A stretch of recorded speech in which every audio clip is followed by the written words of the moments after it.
What kind of impact does cable theft have on South Africa's economy? What role is cable theft playing in load shedding? Is there enough intelligence to arrest and prosecute cable thieves? Who is behind cable syndicates? What time is it? It's question time.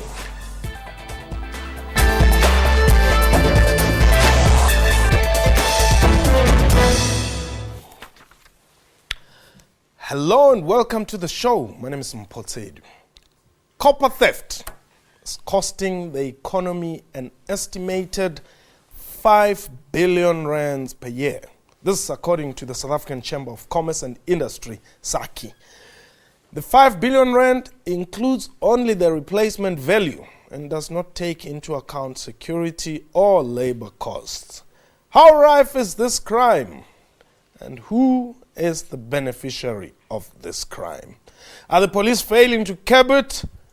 My guest today, Mandla Dlamini, is the operations manager at Amahlo Consulting, an intelligence consultancy dealing with cable theft. And also here today is Agent X. He is a former cable thief. We conceal his identity for his own protection. Gentlemen, welcome to the show. Mr. Dlamini, let me start with you. Amahlo Consulting, what exactly are you doing? Mr. Tsedu, Amahlo Consulting is our core business. Our core business is intelligence, crime intelligence. Yes. But specifically, we're focusing on the networks. Okay. On the cable networks. Okay. Amahlo Consulting has about 13 years now that they've been in business. Okay. Trying to cap the incidents of cable theft. Okay. Yes. 13 years in business. You're not winning. 13 years in business. If you look at the statistics, especially in the Gauteng area, we, in the last 3 years, we were able to, as Amahlo Consulting, to bring down the incidence of theft to about 70%. Okay. Yes. But, well, I guess, yes, you must be commended for doing the amount of job that you are doing. But let me come to Agent X. You've been a thief for a very long time, I'm told. Yeah, that's true. That's true. Yeah. What drove you into this crime? Okay. Actually, the most thing that took me into this business was I wasn't It's employed. not a business, eh? Yeah, I understand. It's not a business, but Yeah. I was not working. I wasn't employed. Mm. Yeah. So with friends, you associate with friends. They tell you, no, we're doing this and this. Mm. So you get into joining the teams. Okay. Yeah, but later I found I was employed now by Amahlo. That's when I discovered, no, this thing is not right. Okay. Yeah. So you were recruited by friends, so to say. Yeah. Okay. And what did they tell you? That we are going to steal cables, and were you not concerned that they may be active and therefore it poses the risk first of death before you can be arrested? Yeah, actually, the way I was recruited, myself, I've got a bakkie. You've got a bakkie? Yes. Okay. So I was just ferrying people. I was hired. Okay. So they were saying, I know we are working for a company. Since this thing was done during the day, it wasn't done overnight. It was during the day. We take people, they are in overalls. They bring stickers, they put the stickers on the back so that they're electrical contractors. That's my first time. I didn't know what was going on. Yes. But later I discovered, no, this thing, after work, the cables are taken to the scrapyards. That's when I discovered, no, this thing is stealing. It's not a perfect job. Okay, so who is stealing these cables? Who were your clients? I'm not saying give me names, but what type of people are this? No, you are talking about actual happens is people work for electrical, those companies that are given contracts for electricity. Okay. Those people who lay cables. Yeah. Yeah. The guys who work there, mostly those who lay those cables. Maybe they are not happy with the salaries. So after work, maybe at night or during the day, say last week we put cables in this area. Okay. They are not yet connected. Oh. Let's go and dig them. Okay, so it's like an undertaker burying somebody and then come back to dig that person up and take the coffin. Yeah. Okay. So I'll come to you, Mr. Dlamini. Then you started interacting with these guys, but then you realized after a little while that actually this business is not necessarily legit. Yeah. Yeah, that's what actually happened. Yeah. Yeah. So who are these people who are doing this? Some say, and I don't want to sound xenophobic or anything. Yeah. And Question Time rejects xenophobia. We must put it on record. But who are these people who are behind this business? Yeah, most people it's from Zimbabwe, Mozambique. Yeah, and you know, mostly those companies that get contracts for putting cables, they want cheap labor. Okay. So those guys who dig those cables, those trenches, they're paid maybe 100 rand or 80 rand a day. Okay. Yeah, so that's why I say people from Zimbabwe, Mozambique, there are those people who are employed mostly to dig the trenches. Okay. There are those people who know where they put the cables. Yes. Yeah, so that's why it is, like you are saying, xenophobic. But those people are foreign people. Okay. They're the ones who know much about the cables. Okay.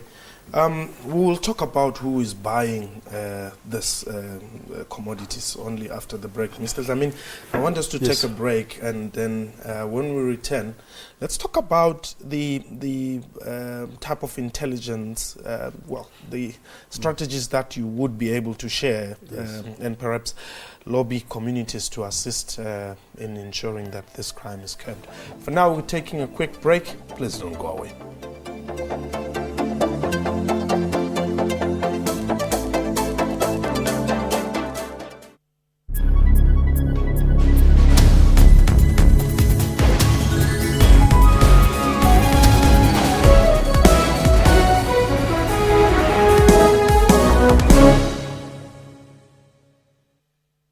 Prominent names have been mentioned at the Arms Deal Commission, among them Winnie Madikizela Mandela, Tony Blair and Tony Georgiades. Terry Crawford Brown has been making the loudest noise, from taking the president to the highest court in the land to grilling witnesses in the first phase of the hearings. Commissioners have adopted a tough stance with witnesses, compelling them to back up claims and produce evidence. Do you know those MPs? I know some of them, but really, sir, I would not think it was appropriate to disclose their names publicly. Your World, weekdays at 9 p.m.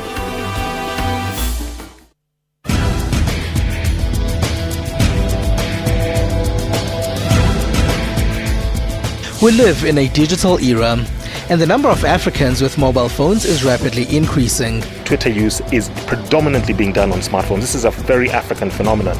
Here, there are constantly new innovative ways to make the internet more affordable. With that, we're seeing protests against governments proposing methods to limit access. On Network, we give you information about all of this. We also have new computers, games and robots. Join Siphumelele Zondi on Network every Sunday at 19:30 CAT.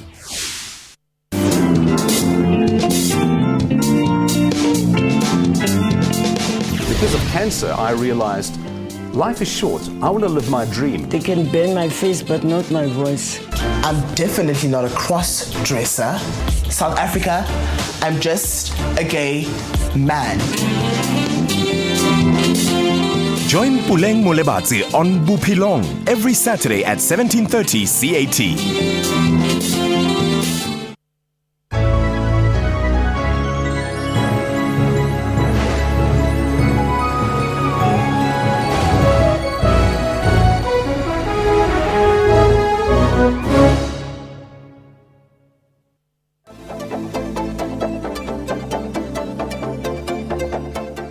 Welcome back. You're still watching Question Time. Today, we're talking cable theft, and my guest is Mandla Dlamini. He's the operations manager at Amahlo Consulting, and with him is Agent X. We conceal his identity for his own protection. Mr. Lam, let me bring you in here. I mean, some of the things that he's saying are quite mind-boggling. I mean, you would sit here and you never imagine that people who are laying cables are the same ones who would come later to dig, you know, and for whatever reason, I mean, it is still illegal though. Yes. Yeah. In our experience as a marshal, we've been picking that one up. Yeah. Since we are involved in information collection. Okay. You know, infiltrating these groups, these syndicates. Yeah. You will pick this one up, you know. If you look at Agent X next to me, it is one of a martial strong point to make sure to say we infiltrate the groupings, so that we can have a clear understanding of what is happening within those areas. Yes. Otherwise, if you are outside, it is very difficult to understand or saying what is taking place there. So what Agent X is highlighting is it does happen. Yes. It does happen that when the cables are not yet energized, we'll find, as a marshal, we'll pick up a lot of incidents in those areas. Yes. And one can ask to say, where is this incidents coming from? You know, but as he says, with that information that we'll have, then we'll understand what is happening, the modus operandi of the. Do you have the powers to arrest? No, we don't have powers to arrest, but we can arrest. Okay, you don't have powers to detain. But we can arrest like any other citizens of the country. Yes. If a person conduct a Schedule 1 offense, you are allowed to arrest. Okay. Yes. Now, who is buying this? If you look at who's buying, maybe I would just like to give you the different levels of this of the cable theft. Yes. On the first level, you'll get the normal bread and butter thieves who will just go there, steal, and make a little bit of money. Yes. You know, sometimes you'll find people that are involved in drugs that just want to that quick cash to buy whatever that they want. On the second level, then you'll get the organized syndicates, the groups. Yes. You know. On the third level, then you'll get the scrap metal owners. Yes. And these are the levels that targets this the network. Now, it is within those levels that you find a lot of incidents taking place. Okay. Now, once this, you'll see, maybe just to make an example, very recently, you've seen the arrest of one of the scrap metal owners in the West Rand area, and that there was a link between the organized syndicates or groups and the scrap metal owner. Once that is there on that level, obviously, then it goes outside the country. Okay. It will go to the smelters and outside the country. Where outside the country is this going? Obviously, the developing countries outside, one can talk of maybe Asia, and all other different areas where there is development. You know. Agent X, How much were you making? Yeah, actually, sometimes it depends with the manpower, how many guys, but when I was in that, we used to go at least 14, 15 guys. Mm. And each guy must dig at least 10 meters. Yeah. So sometimes we get... In one evening? Not evening. We used to work during the day. Oh, okay. Sorry. Okay, your shift, how many hours was your shift? This thing is like if the cable is put today, you've come in 3 days, you don't even need even a pick. Yeah. It's just a shovel. Oh, I see. Just to remove the soil. 10 meters is so sometimes we can take at least 140 meters per day. Okay. Yeah. And then how much do you make? And that one, we used to sell in Soweto, they were buying, we were just buying in meters, they would just measure. Mm. Meters, they were paying 130, 230 per meter.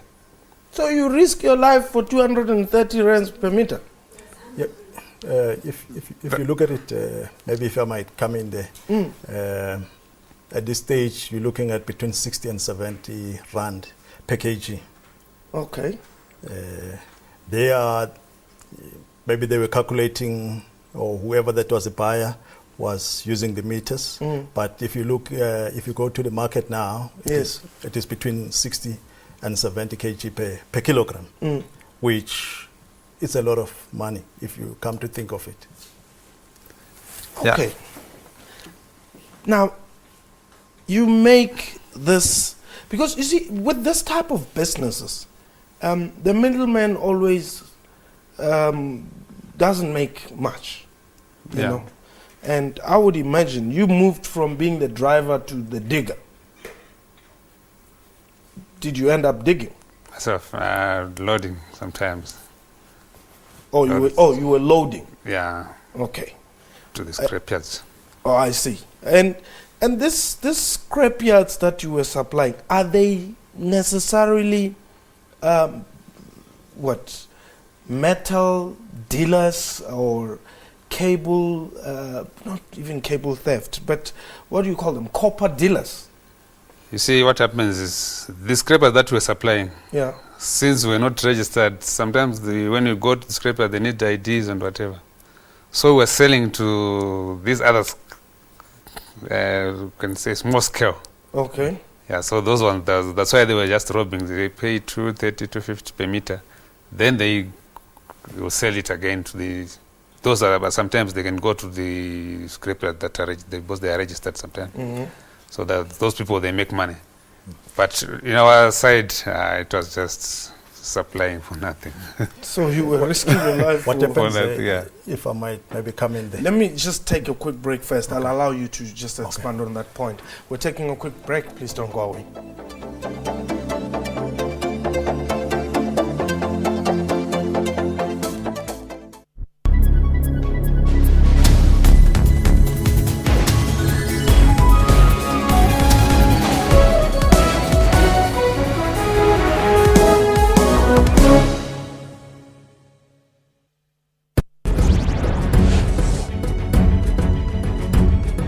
More than 230 people in Pakistan and northern India have been killed in torrential monsoon rains, which triggered flooding, landslides, and house collapses. Future is doomed already because I didn't write exam June.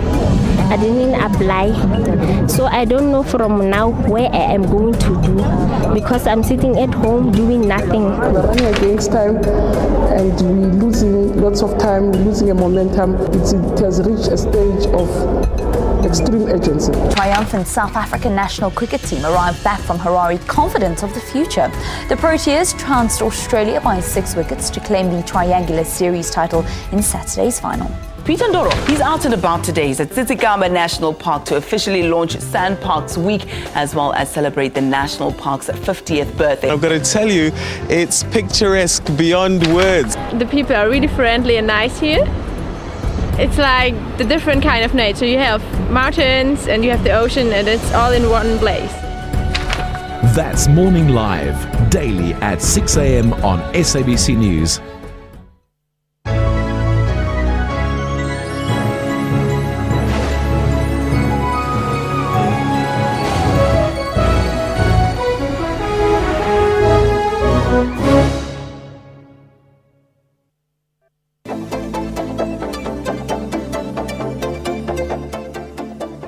Amahlo Consulting's operations manager, Mandla Dlamini, is my guest.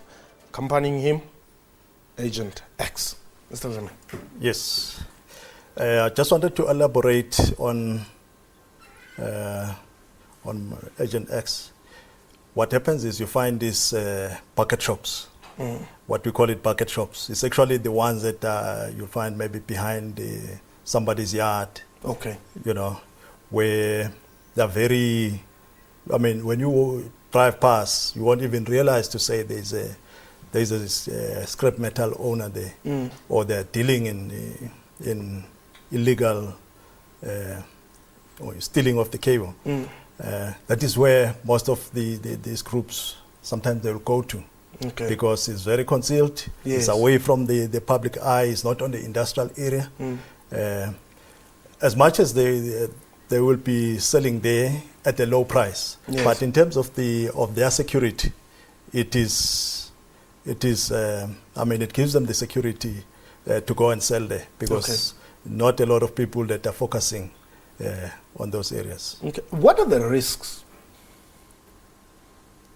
with regards to? With regard to this crime or operation? The risks are high if you look at it. A person might die. We had a lot of cases where people were, they die while they're digging the cable, especially the cable that is energized. Yes. Well, the other risk will be also within the groupings or the that specific syndicate. They might maybe start to fight. Yes. Also, maybe also others maybe as impimpis, you know. So there's a lot of risk that is there. Obviously, also being arrested. Yes. And these are the people that at the lower the lower level that are mostly arrested. Than the people that are sitting in as scrap metal owners. Yes. So those are the risks. I mean, if you look at this. If you look at cable theft. Okay. What was the biggest amount you ever scored, Agent X? Yeah, the biggest. Mostly, we're making at least 20 to 25,000 rand a day. So you can work the whole week daily. So you are rich. Now the thing is, there is 25,000 rands and it's not taxed. Yeah, and then you see when you are working, there are bosses. Like myself, I was paid for transport. There are guys who will be jigging. So you find that the one who is jigging is getting is given 150 by the boss. The boss is the one who knows the site, who knows, the one who laid those cables knows this cable. This is where I put this cable, so let's go and work. So he'll be the owner of the site. Operation. Yeah. Okay, so out of 25,000, who gets the biggest chunk? The one who knows the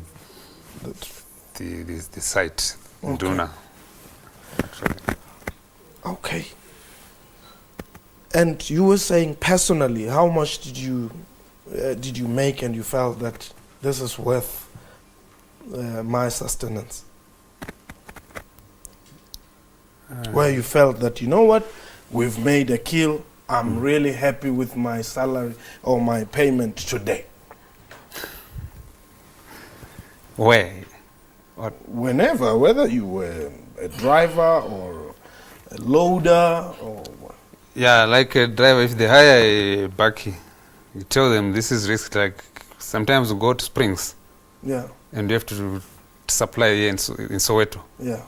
So the distance is very long. Okay. Yeah, so it's a lot of risk. You can get in at a time, yeah. Somewhere there, yes. So you can charge at least 5,000 for transporting. Okay.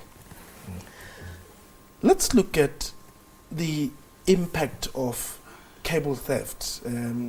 What have you noticed? Cable theft, is it contributing to the blackouts? Yes, if you look at the impact of the cable theft, the impact is very huge. Yeah. It is very huge. You touched on the 5 billion per annum, yes, according to Saki.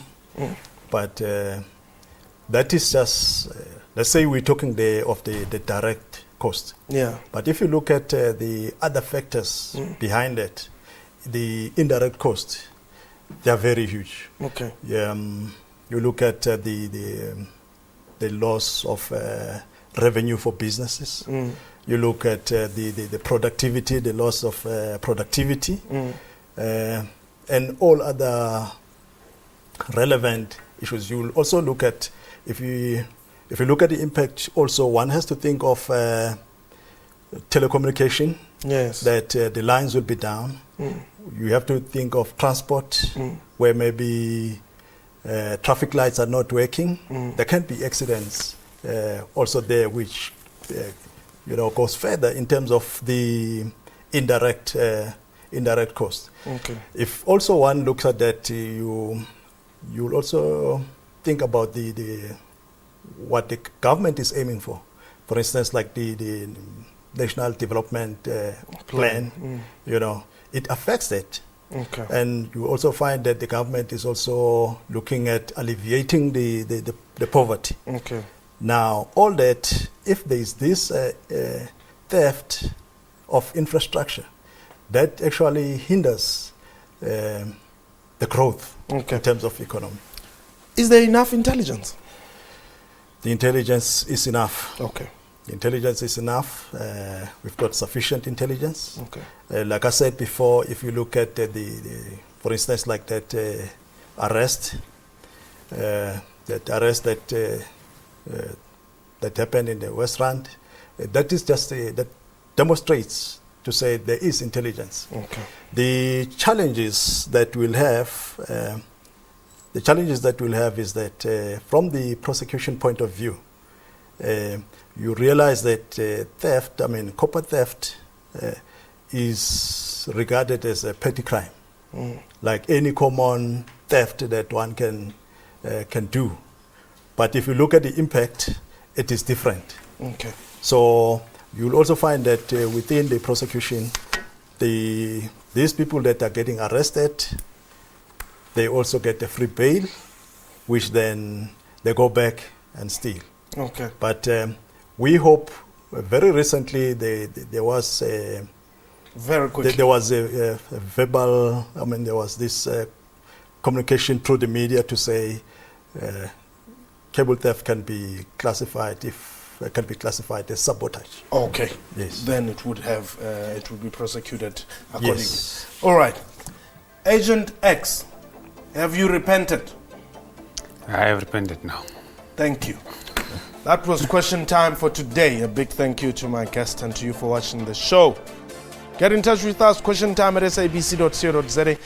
Our Twitter handle at questiontime24. You can also follow me on Twitter at Mpho Said. Have yourself a wonderful time. Goodbye.